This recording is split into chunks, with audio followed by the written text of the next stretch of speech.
अस्सलाम वालेकुम रहमतुल्लाह। आज का टॉपिक है जी हमारा स्पेक्ट्रोस्कोपी।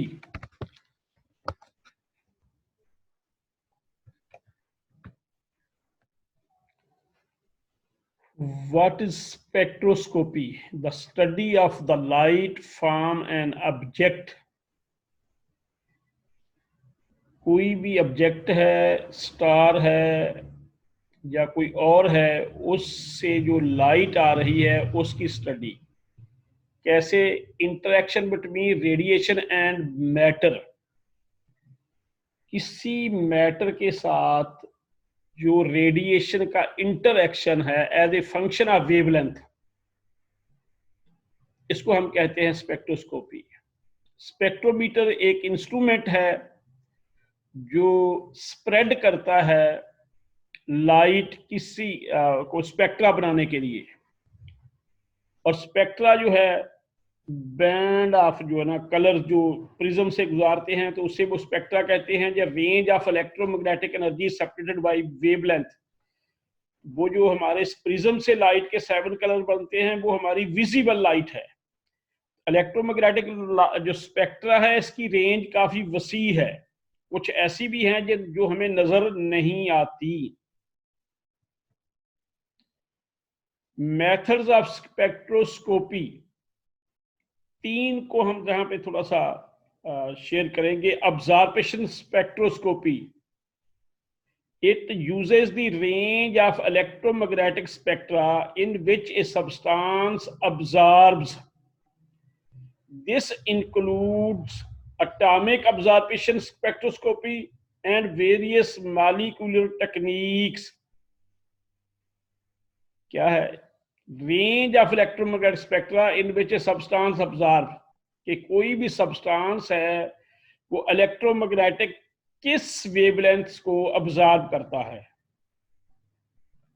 आगे है जी एमिशन स्पेक्ट्रोस्कोपी।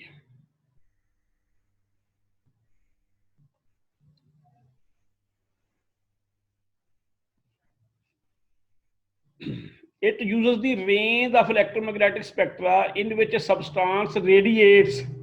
उसमें अब्जॉर्ब करता था सब्सटेंस, उसके साथ उसका इंटरेक्शन था डिफरेंट वेवलेंथ्स के साथ। यहाँ पे जो एमिट करता है diffraction, the substance first absorb energy, पहले अब्जॉर्ब करता है। This energy can be from A variety of sources which determine the name of subsequent emissions like luminescence।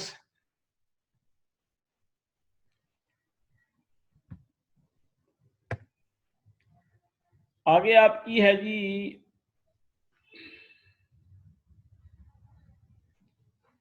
scattering spectroscopy।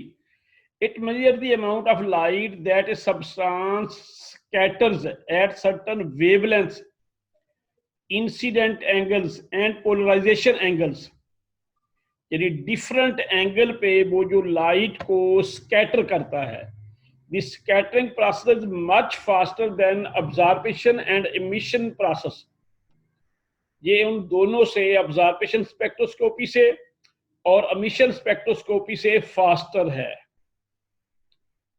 Astronomers use spectroscopy, क्यों use करते हैं? Because it allows them to determine the makeup of stars without having their samples। अब star का तो temperature ही बहुत है, सन एक star है, वहां पे कौन जाए, कैसे रहे, कैसे वहां से सैंपल लाएं। अब फिर सैंपल की, सूरज की हमने पिछले दिनों पढ़ा है, हमने कोर तक गए हैं, सूरज की लेयर्स को स्टडी किया है, उसकी सरफेस का और कोर का टेम्परेचर हमने शेयर किया है, पिछले दिनों डिस्कस किया है। वो किसने जाके मेजर किया है? वो इन्हीं आलात के जरिए स्पेक्ट्रोस्कोपी प्रोसेस से ही वो मेजर करते हैं। ऐसे ही दीगर स्टार्स के बारे में जो हमें इंफॉर्मेशन है वो भी इसी प्रोसेस के जरिए है।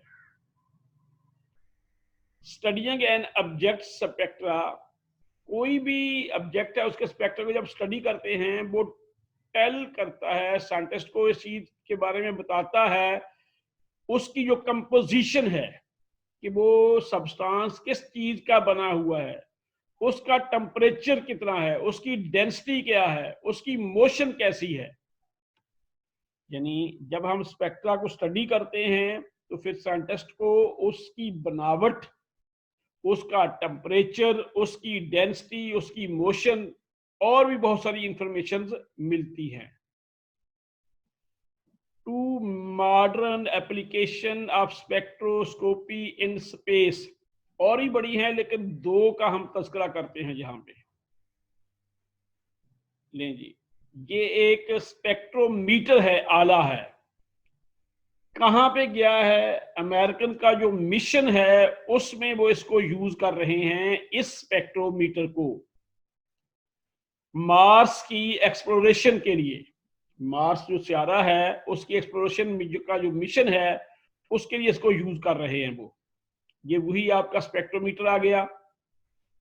Mars exploration rovers was launched with the goal, क्या मकसद था? Searching for and analysing rock and soils on Mars. वो मिशन जो भेजा गया था उसने क्या करना था कि मार्स की जो रॉक्स हैं और जो उसकी साइल है उसको एनालाइज करना। दे यूटिलाइज्ड, इस काम के लिए उन्होंने क्या चीज यूज की? Several spectrometers to analyse samples, यानी बहुत सारे स्पेक्ट्रोमीटर वहां पे उन्होंने यूज किए, जिनमें से कुछ का तज़किरा यहां पे आता है। पहला, miniature thermal emission, mini TES, ये अब्रीवेशन है, मिनिएचर थर्मल एमिशन स्पेक्ट्रोमीटर। ये काम क्या करता है? एग्जामिन करता है रॉक को, साइल को एंड एटमॉस्फेयर को। ये स्पेक्ट्रोमीटर इन तीन चीजों को एनालाइज करता है। आगे जी, MB, ये जो जिसकी हमने पिक्चर भी आपको दी है, ये क्या काम करता है? एग्जामिन करता है मिनरलोजी ऑफ रॉक्स, रॉक्स के अंदर जो मिनरल पाई जाती हैं, एंड साइल, और वहां की जो साइल है। पहला रॉक्स को और साइल को, और दूसरा ये क्या करता है कि उनके अंदर, रॉक्स के अंदर और साइल के अंदर जो मिनरल्स हैं, APXS, alpha particle X ray spectrometer. ये तीसरा है, analyse elements in rocks and soils. ये जो मार्स की के ऊपर एलिमेंट्स हैं और जो रॉक्स हैं और ना, रॉक्स और साइल के अंदर जो एलिमेंट पाए जाते हैं, पहले ने वैसे स्टडी किया, दूसरे में हमने मिनरल स्टडी की, तीसरे में हमने एलिमेंट्स। देखें, अब आप कहेंगे मिनरल्स एलिमेंट्स में गैसें भी आती हैं और भी चीजें आती हैं। ये तो हो गया हमारा एक उसका यूज स्पेक्ट्रोमीटर का। आगे आ जाए, ये दूसरा मिशन है। ये सैटर्न जो हमारा एक सियारा है, उसका मून जो है टाइटन, टाइटन पे ये भेजा गया है। Visual and infrared mapping spectrometer, VIMS, यानी ये भी स्पेक्ट्रोमीटर है, visual and infrared mapping spectrometer. और इसका काम क्या है? Gather data about surface, rings and atmosphere of Titan and Saturn. ये वहां पे टाइटन जो सैटर्न का मून है और सैटर्न का के बारे में जो उनकी रिंग्स है उसके बारे में डेटा इकट्ठा कर रहा है। साइरस कंपोजिट इंफ्रारेड स्पेक्ट्रोमीटर, ये और स्पेक्ट्रोमीटर है, searches for heat and by that gather information on the object composition. कोई भी ऑब्जेक्ट किस चीज का बना है उसके बारे में हीट को कर करके उसकी बिना पे इंफॉर्मेशन इकट्ठी करता है। अभी हमने दो का तज़किरा किया, हम इन दोनों को दोबारा, two modern applications of spectroscopy in space. यानी अभी हमने बताया है कि पीछे हम स्पेस में जाए बगैर, स्पेस में खुद पहुंचे बगैर, क्योंकि वहां का इन्वायरमेंट इंसानी लाइफ के लिए फिट नहीं, तो हम वहां के बारे में स्टडी करते हैं। तो अब ये दो एप्लीकेशन उसकी, एक मार्स वाली जो अमेरिकन ने भेजा हुआ है, उसके ऊपर बहुत सारे स्पेक्ट्रोमीटर लगे हुए हैं, जिनमें से 3 का हमने तज़किरा किया है। और अगला मिशन क्या है, कसनी हाइगन्स मिशन। तो उसके बारे में जो है ना, ये क्या है, आपका जो सैटर्न सियारा है उसका मून टाइटन, उसके हवाले से ये इंफॉर्मेशन इकट्ठी करता है। इसके अंदर भी आगे फिर स्पेक्ट्रोमीटर हैं, जिनमें उनका जिक्र ये है 2 का, visual and infrared mapping spectrometer, gather data about surface, rings, atmosphere of the Titan and Saturn। और दूसरा क्या है, Cyrus composite infrared spectrometer, searches for heat and by that gather information on objects composition।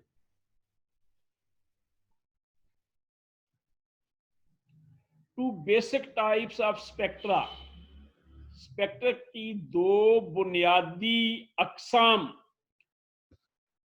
Continuous spectra,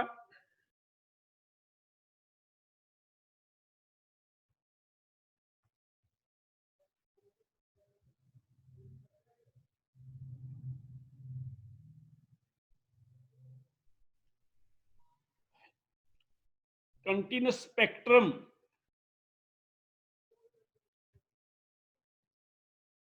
इसका दूसरा नाम continuous spectrum का क्या है, थर्मल और black body spectrum.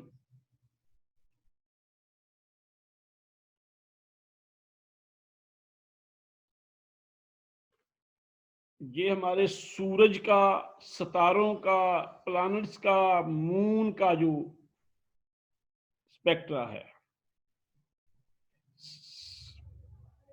Depends on temperature, इसका ताल्लुक किसके साथ है, टेम्परेचर के साथ है।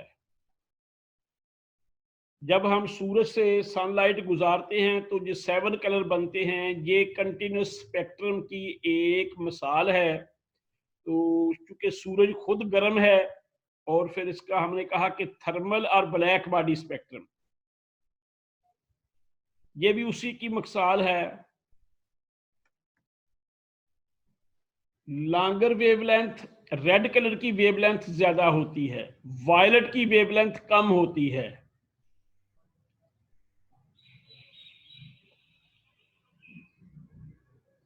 जो कूलर्स ऑब्जेक्ट्स हैं, शिफ्ट टूवर्ड दिस एंड, वो सुर्ख की तरफ जाते हैं। शार्टर वेवलेंथ आ गई वायलेट की, हार्टर ऑब्जेक्ट्स जो है ना, वो वायलेट की तरफ जाते हैं। जिसकी वेवलेंथ लंबी हो उसकी फ्रीक्वेंसी कम होती है, जिसकी फ्रीक्वेंसी कम हो उसकी एनर्जी कम होती है, जिसकी काइनेटिक एनर्जी कम होगी उसका टेम्परेचर कम होगा, जिसका टेम्परेचर कम होगा वो कूलर ऑब्जेक्ट होगा, और जिसकी वेवलेंथ शार्टर हो उसकी फ्रीक्वेंसी ज्यादा होगी, जिसकी फ्रीक्वेंसी ज्यादा होगी उसकी एनर्जी ज्यादा होगी, जिसकी एनर्जी और काइनेटिक एनर्जी और टेम्परेचर उसका ज्यादा होगा। इसलिए ये शार्टर वेवलेंथ वाले ऑब्जेक्ट्स हॉट होते हैं और लॉन्गर वाले कोल्ड होते हैं। आगे है जी absorption.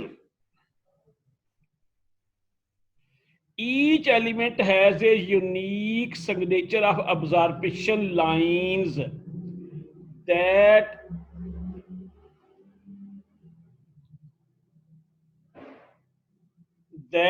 patterns help scientists identify the element। ये अब्जॉर्प्शन से वही बात हमने की है ना, 3 तरह की स्पेक्ट्रोस्कोपी, अब्जॉर्प्शन, एमिशन और स्कैटरिंग। तो अब्जॉर्प्शन से भी ये बात, ये हमारे यहाँ डार्क रंग की फ्रिंजेस बनी हुई हैं, आगे जो बैंड्स हैं ये बात आ रही है। Star, planets, atmosphere and galaxies, उनके हवाले से जो हम, ये कोई हार्ड ऑब्जेक्ट है, उसका फिर आगे स्पेक्ट्रा है, आगे कोई ठंडी चीज है, आगे ऑब्जर्वेशन स्पेक्ट्रा,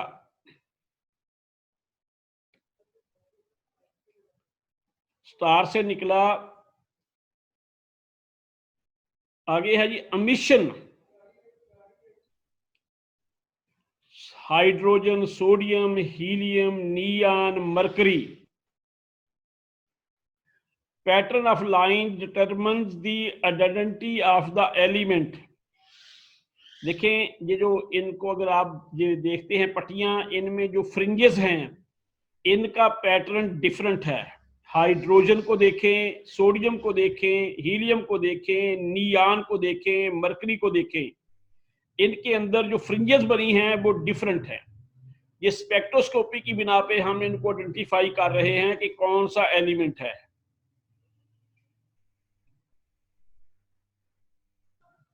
अब ये कोल्ड एम्प्टी स्पेस,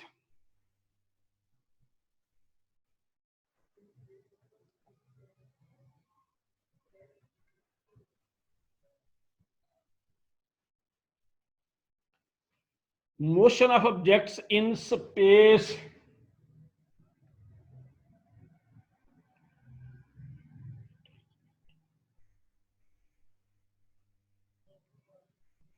ये जो दरमियान वाली है, compare the dark lines in the middle spectra to the dark lines in the other two spectra. ये तीन बैंड्स हैं, दरमियान वाली जो बैंड है इसका मुवाजना करें ऊपर वाली के साथ और नीचे वाली के साथ। अगर ऊपर वाली के साथ देखें तो जो सेंटर में जो लाइनें हैं ना दो दरमियान वाली की, वो मूव कर गई हैं वायलेट की तरफ, और नीचे वाली में ये मूव कर गई हैं रेड की तरफ। यदि सेंटर वाली पट्टी की ये दो लाइनें, ये मैंने जो हाथ भी लगाया है, तो ये दोनों लाइनें मूव कर गई हैं ऊपर वाली में वायलेट की तरफ, नीचे वाली में रेड की तरफ।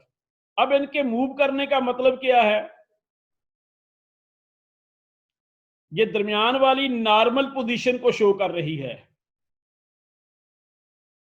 जब ये हमारी उधर को शिफ्ट की है ब्लू की तरफ, वायलेट की तरफ, ये है कि ऑब्जर्वर की तरफ जा रहा है।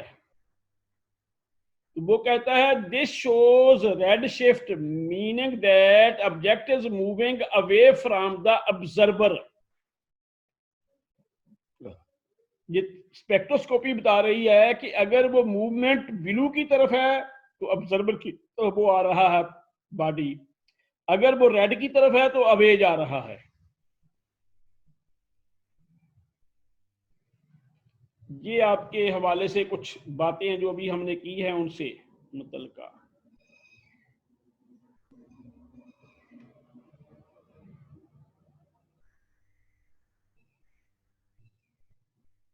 ये सामने एक बैंड बनी है, ये तीन किस्म के हमने स्पेक्ट्रा लिखे हैं, कंटिन्यूअस, ऑब्जर्वेशन, एमिशन। आप इसका नाम अपने वहां पे लिख लें, जो भी आपकी समझ में आता है उसको नोट कर लें कि ये कौन सा स्पेक्ट्रा है। हर स्टूडेंट अपने सामने लिखे ये कौन सा है। ये दूसरा टेस्ट है, आप अपने पास इसका आंसर लिख लें जो भी आपके ज़हन में है, और ये कौन सा है ये भी लिख लें।